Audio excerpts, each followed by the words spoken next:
कार्यक्रमों के साथ। कितने लोगों ने मेल गिब्सन की फिल्म देखी है?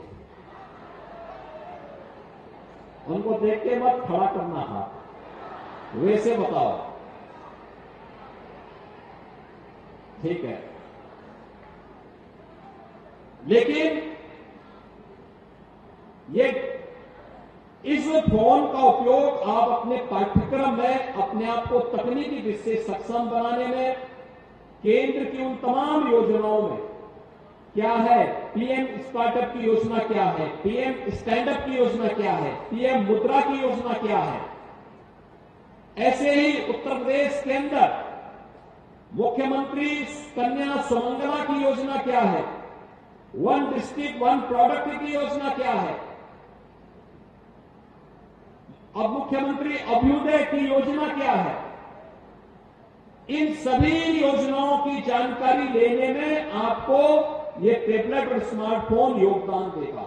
उसमें पाठ्यक्रम उसके साथ एक प्रोग्राम, उसके प्रोग्राम के साथ सब जो उस एप्लीकेशन का पार्ट होगा, आप इसको देखेंगे, इसका लाभ आपको प्राप्त होगा, आपको भटकना नहीं पड़ेगा, बल्कि आपका टैबलेट और स्मार्टफोन ही इस सुविधा का लाभ आपको उपलब्ध करवा देगा।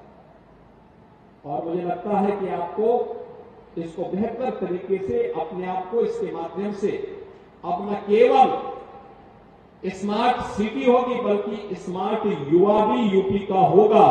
यह योजना उसी दिशा से हम लोगों ने प्रस्तुत किया है। स्मार्ट क्लास और टैबलेट और स्मार्टफोन आपको स्मार्ट युवा के रूप में भी प्रस्तुत करेगा देश और दुनिया के सामने। तो इस कार्यक्रम को हम आगे बढ़ाने जा रहे हैं और इस कार्यक्रम के तहत आज इतने युवा विद्यार्थियों के साथ मुझे जुड़ने का अवसर प्राप्त हुआ है। जिन्हें सुविधा प्राप्त हो रही है उन सबको हृदय से बधाई, उन सबको मेरी शुभकामनाएं। जिन विद्यालयों में स्मार्ट क्लासेस लग रही हैं वे लोग इसका उपयोग जरूर करें, क्योंकि जो कंपनी लगा रही है वो कंपनी कुछ समय तक आपको सर्विस भी देगी, फ्री में सर्विस देगी, उनके लोग भी उसके साथ जुड़े होंगे। और अगर आप एक बार उसके साथ जुड़ जाएंगे, आपकी हिचक दूर हुई, तो आप देखेंगे लंबे समय तक आपको डिजिटली उतनी मजबूती प्राप्त होगी और आने वाले समय में आप अपने आप को, क्योंकि अब तो हम इतना आगे इसमें मजबूती के साथ पूरी दुनिया इधर भाग रही है, पूरी दुनिया इसके साथ जुड़ रही है। यानी हम लोग तो गांव-गांव में, कल हम लोगों ने उत्तर प्रदेश में कुछ नए कार्यक्रम प्रारंभ किए थे, जैसे मॉडल फेयर प्राइस शॉप। ये राशन की दुकानें अब हम मॉडल शॉप के रूप में विकसित कर रहे हैं और वहां पे कॉमन सर्विस सेंटर भी स्थापित कर रहे हैं।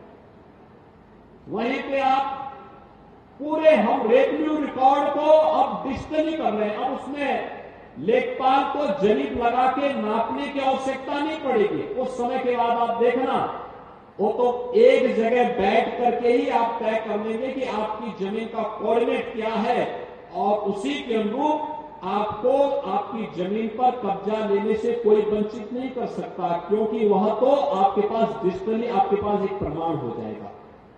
एक बड़ा कार्यक्रम ऐसे ही, चाहे वो रेवेन्यू रिकॉर्ड हो, चाहे वो किसी भी अन्य प्रकार के कार्यक्रम, अगर आप यहां से सीखना प्रारंभ करेंगे तो आपको आने वाले समय में कहीं भी मात नहीं खानी पड़ेगी और अभी से उस सकारात्मक ऊर्जा के साथ जुड़ करके आपको अपने आप को आगे बढ़ाना है। और तीसरा कार्यक्रम हम लोग यहां पे जो प्रारंभ कर रहे हैं, जो प्रदेश की सबसे बड़ी योजना है, और वह है प्रोजेक्ट अलंकार।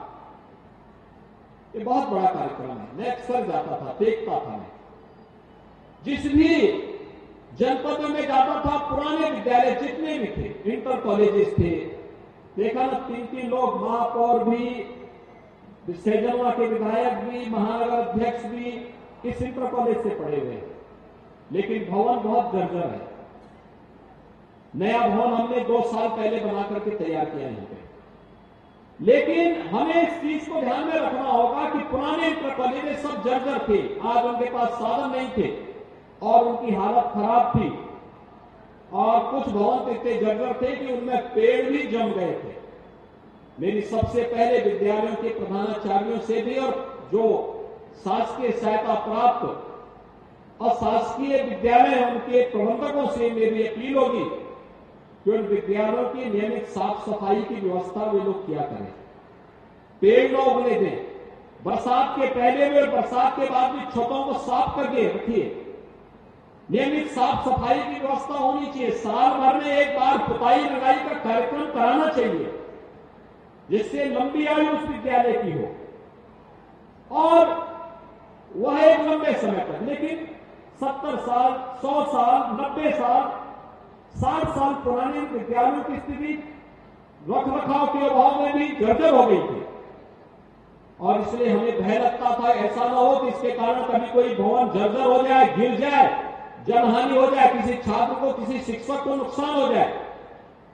मैंने अक्सर कहा, तो मुझे अक्सर विभाग में बोलता था कि साहब इसकी कोई स्कीम नहीं है। मैंने कहा स्कीम नहीं है तो शासन का काम है स्कीम बनाने की, उस प्रकार की नीति बनाने की, और हमने प्रोजेक्ट अलंकार के अंतर्गत यह व्यवस्था बनाई है।